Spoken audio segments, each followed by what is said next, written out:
Eleva os meus olhos para os montes, de onde me virá o meu socorro? O meu socorro vem do Senhor, que criou os céus e a terra. Tudo posso naquele que me fortalece. Ainda que eu ande pelo vale da sombra da morte, não temerei mal algum, porque tu estás comigo. Muito bom dia! Com essas palavras sagradas da palavra do Senhor, nós começamos mais um dia invocando o nosso Deus, a bênção dele, a proteção do Senhor sobre a nossa vida. Onde nós formos, por onde caminharmos, nós queremos ter a garantia e a certeza de que Deus está ao nosso lado. Ele é o nosso supremo pastor, ele envia os seus anjos para que possa estar nos proteger. Todo aquele que teme a Deus é alvo do amor desse Deus. Todos os dias nesse canal nós estudamos um capítulo da palavra do Senhor. E nessa manhã eu convido você a ter nas mãos a palavra de Deus no livro de Isaías, capítulo 28, o versículo 1. Ai da soberba coroa dos bêbados de Efraim e da flor caduca da sua gloriosa formosura, que está sobre a parte alta do fertilíssimo vale dos vencidos do vinho.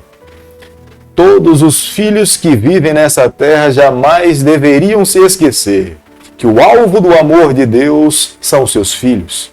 Tudo que Deus criou foi para abençoar os seus filhos. O objetivo primário de Deus em criar todas as coisas é para que os seus filhos pudessem viver uma vida feliz. Mas nós sabemos que o pecado acabou interrompendo os planos do Senhor e foi necessário que Cristo viesse aqui a essa terra morrer morte de cruz para nos dar a esperança de um dia podermos herdar a vida eterna e estarmos ao lado do nosso Deus eternamente.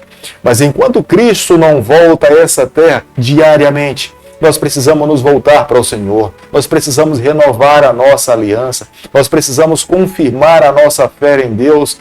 É por isso que todas as manhãs, quando nós nos levantamos, os nossos primeiros pensamentos precisam se voltar para o Criador, para o nosso Deus, nos colocarmos nas suas mãos e pedirmos forças para que nós vivamos uma vida fiel ao Senhor. Mas todo cristão precisa entender, se nós não andarmos ligados ao Senhor, o apóstolo Pedro fala que o nosso adversário, ele ruge como leão, buscando devorar os filhos de Deus. A cada dia nós somos açoitados com uma tentação diferente, com o objetivo de nos destruir, com o objetivo de nos aprisionar e nos tirar da graça, do privilégio de vivermos com o nosso Deus eternamente. Assim como um agricultor planta uma vinha e ele cuida e ele espera que ela possa dar os frutos no tempo certo, ele coloca todos os nutrientes necessários para que essa vinha possa se desenvolver. Da mesma forma, Deus plantou Israel na terra de Canaã.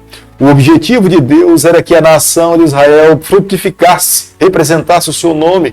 Todos os povos da terra pudessem conhecer a Deus através da nação de Israel. Mas a nação de Israel acabou se desvirtuando do plano de Deus. Ela se tornou orgulhosa, ela se tornou presunçosa. Pelo fato de ter tudo o que tinha, pelo fato de ser viçosa, ela acreditava que poderia dar os passos da sua vida independente de Deus. Mas como um agricultor cuida da sua vinha, o próprio agricultor, o nosso Deus, ele começou a podar alguns brotos. Aqueles brotos que ele sentia que estava fora do padrão divino, ele começou a podar. Mas os métodos de Deus era que essa vinha mais uma vez voltasse a produzir frutos para a honra e glória do seu nome. Que eles entendessem que o agricultor queria o seu melhor.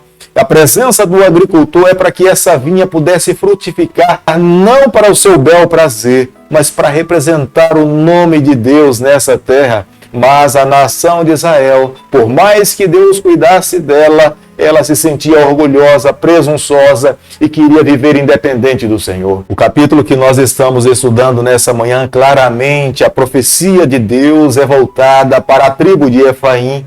É como se essa nação estivesse embriagada, existiam bêbados, pessoas que estavam fora de si.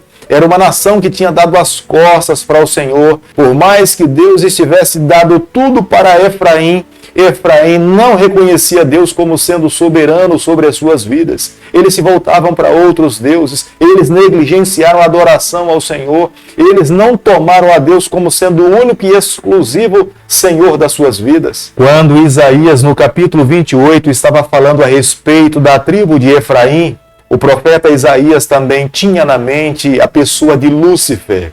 É como Lúcifer, um dia criado por Deus em todo o seu esplendor para estar ao lado do Senhor. Era uma criatura, um ser criado pelo Deus, criador de todo o universo. Mas Lúcifer se orgulhou, Lúcifer se embebedou com a sua sabedoria, Lúcifer fugiu do padrão divino e não teve mais espaço para ele para viver ao lado de Deus, e foi necessário que ele fosse expulso para essa terra. E como a palavra de Deus nos mostra claramente que na cruz do Calvário Cristo venceu a Lúcifer, Cristo provou para todo o universo que é possível um ser humano viver nessa terra e alcançar a salvação em Jesus Cristo. Lúcifer hoje está aguardando o seu juízo final, a sua sentença final de morte, quando Cristo voltar aqui a essa terra com todo poder e glória e que levar os seus filhos para viver com ele para toda a eternidade. Será nesse momento que Lúcifer e seus anjos serão destruídos para todo sempre. Os filhos de Deus estarão libertos nesse momento. Nunca mais haverá dor, nunca mais haverá sofrimento, nunca mais haverá morte, e nós estaremos ao lado do nosso Deus por toda a eternidade. A vinda de Jesus Cristo aqui a essa terra é a garantia de todo remanescente povo de Deus.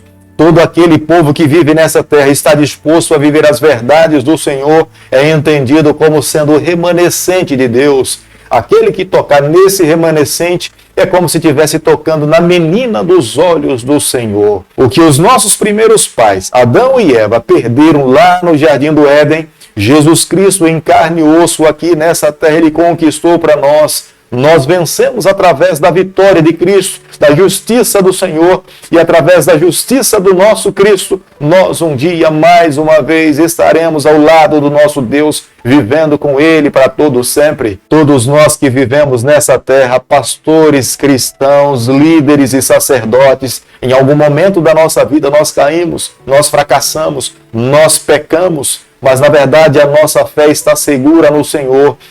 Os nossos olhos se voltam a cada dia para o nosso Deus, olhando para a sua justiça, buscando a cada dia viver de acordo com a vontade do nosso Deus, amando a Ele cada vez mais, é que nós encontramos a verdadeira salvação que Cristo quer oferecer gratuitamente pela fé a todo filho que Ele ama, que Ele aceita e que Ele recebe. É a razão pela qual todos os dias nós temos que renovar com o nosso Deus o compromisso de amá-lo, ser fiel e viver ao lado dele. É por isso que no versículo 9 o profeta Isaías pergunta a quem o Messias iria ensinar as suas verdades divinas. É claro que a vinda do Messias aqui a essa terra, ele gostaria de ter um diálogo aberto com os sacerdotes. Ele gostaria de ensinar pessoas cultas, as pessoas preparadas, a elite espiritual da sua época, mas esse povo não estava pronto. Foi necessário que ele viesse como uma criança, e Jesus convida os seus discípulos, homens incultos, homens despreparados, mas por um período de 3 anos e meio, discipulando, ensinando, moldando o caráter daqueles homens, é que Cristo estabeleceu a sua igreja aqui nessa terra. Vida orgulhosa, presunção, autossuficiência não agrada a Deus. Foi a razão pela qual Deus enviou o seu juízo sobre Efraim e sobre todas as nações que dominavam naquele período. Não é diferente nos dias em que nós estamos vivendo. Um ser humano presunçoso, um ser humano arrogante, um ser humano autossuficiente jamais poderá ser alcançado pelo Senhor. Ele terá morte eterna, ele será destruído. Jamais esse ser humano conseguirá alcançar a salvação pela graça de Jesus Cristo. Antes que Cristo envie os seus juízes a essa terra, Cristo envia os seus mensageiros. Cristo nos dá um tempo de graça, Ele nos dá oportunidade de arrependimento, Ele traz oportunidade de salvação, mas o direito de fazer as nossas escolhas cabe a cada um de nós. O direito de viver eternamente somos nós que escolhemos, mas o direito de não viver ao lado de Deus eternamente cabe também a cada um de nós. Se alguém está tentando fugir da morte, ele não pode se aliar ao pecado. Se alguém não quer morrer eternamente, ele tem que se aliar à vida, ele tem que se aliar a Cristo, renunciar às propostas desse mundo e aceitar o convite do Senhor. Simples e fácil assim, mas são escolhas que nós temos que fazer diariamente. Não é uma única escolha numa caminhada, é uma escolha que diariamente nós fazemos. E hoje há um convite de Deus para todos nós. Vinde a mim todo aquele que está cansado, sobrecarregado, e eu vos aliviarei. Nós precisamos de Cristo, nós carecemos do Senhor. A cada dia nós precisamos ser mais de Cristo e menos de nós mesmos. É por isso, amigo, que a cada manhã nós somos convidados a nos colocarmos nos braços do Senhor, a entregarmos a nossa vida a Ele sem reservas. Nesse momento, se nós avaliamos a nossa vida à luz da palavra do Senhor e vemos Deus falar conosco, nos convidando, e olhamos para a nossa vida e vemos alguma área da nossa vida que ainda não foi completamente entregue a Deus, este é o momento, esta é a hora de nos colocarmos nas mãos do Senhor sem reserva, fazermos um sacrifício vivo e termos a certeza que quando Cristo voltar aqui a essa terra, todos nós estaremos prontos para viver com o nosso Deus por toda a eternidade. Querido Pai, em suas mãos nessa manhã nós nos colocamos. Queremos ser do Senhor por toda a nossa vida. Fica conosco no decorrer desse dia. É o nosso pedido, é a nossa oração e nós o fazemos em nome de Jesus. Que o Senhor te abençoe e te guarde. Que Ele faça resplandecer o seu rosto sobre você. Que Ele tenha misericórdia de você. E sobre você nessa manhã Ele levante seu rosto e conceda a sua paz em nome de Jesus. Amém.